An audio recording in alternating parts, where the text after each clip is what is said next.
कहाणी सोमवारची शिवामुठीची। आटपाट नगर होतं। तिथं एक राजा होता। राजाला 4 सुना होत्या। 3 आवडत्या होत्या, 1 नावडती होती। आवडत्या सुनांना तो चांगला प्रतिपाळ करी। नावडतीस जेवायास उष्ट, नेसायास जाडं भरडं, राहायला गुराचं बेट दिलं। गुराख्याचं काम दिलं। पुढं श्रावण मास आला। पहिला सोमवार आला। ती राणी गेली।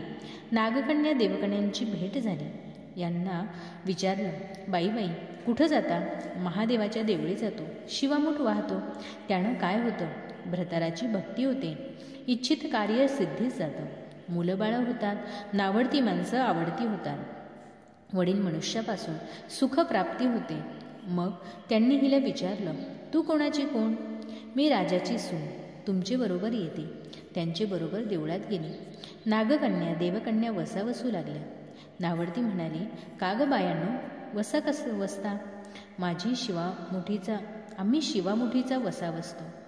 त्या वशाला काय करावं?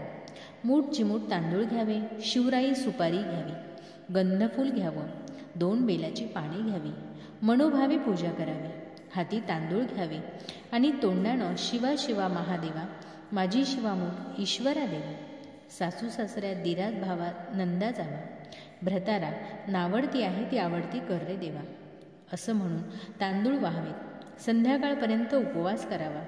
उष्टमाष्ट खाऊ नये, दिवसा निजू नये। उपवास नाही निभवला तर दूध प्यावं। संध्याकाळी आंघोळ करावी, देवाला बेल वाहावा आणि मुकाट्यानं जेवण करावं। हा वसा 5 वर्ष करावा। पहिल्या सोमवारी तांदूळ, दुसऱ्यास तीळ, तिसऱ्यास मूग, चौथ्यास जव आणि 5वा आला तर सातू शिवामुठीकरिता घ्यावे। पहिल्या सोमवारी सगळं साहित्य नागकन्या देवकन्यांनी दिलं आणि दुसऱ्या सोमवारी हिला घरून आणावयास सांगितलं। त्या दिवशी हिनं मनोभावे पूजा केली, सारा दिवस उपवास केला।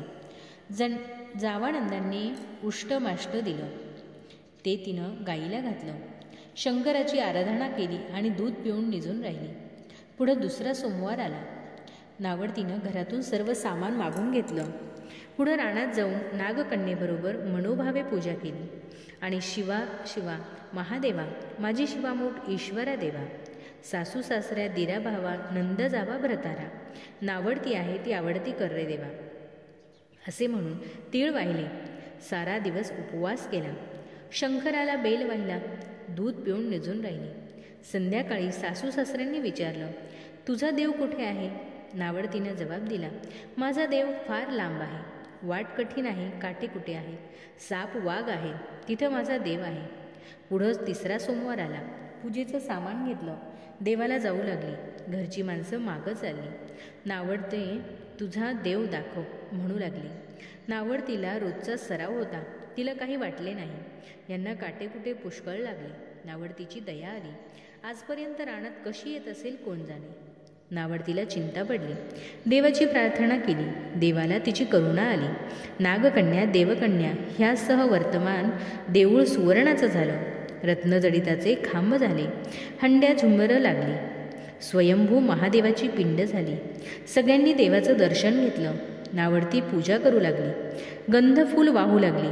नंतर मूग घेऊन शिवा शिवा महादेवा, माझी शिवामूठ ईश्वरा देवा, सासू सासऱ्या दिरा जावा नंदा भावा भ्रतारा, नावडती आहे ती आवडती कर रे देवा, असे म्हणून शिवाला वाहिले। राजाला मोठा आनंद झाला। नावडतीवर प्रेम वाढलं।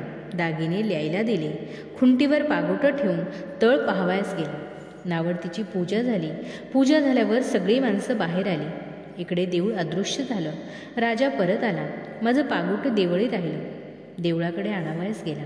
तो तिथं एक लहान देऊळ आहे, तिथं एक पिंड आहे, वर आपण केलेली पूजा आहे, जवळ खुंटीवर पागोटं आहे। तेव्हा त्यानं सुनेला विचारलं, हे असं कसं झालं? माझा गरिबाचा हाच देव, मी देवाची प्रार्थना केली, त्यानं तुम्हाला दर्शन दिलं। सुनेमुळं देव भेटला म्हणून तिला पालखीत घालून घरी आणलं। नावडती होती ती आवडती झाली। जसा तिला शंकर प्रसन्न झाला तसा तुम्हा मग हो। ही 60 उत्तराची कहाणी 5 उत्तरी सफळ संपूर्ण।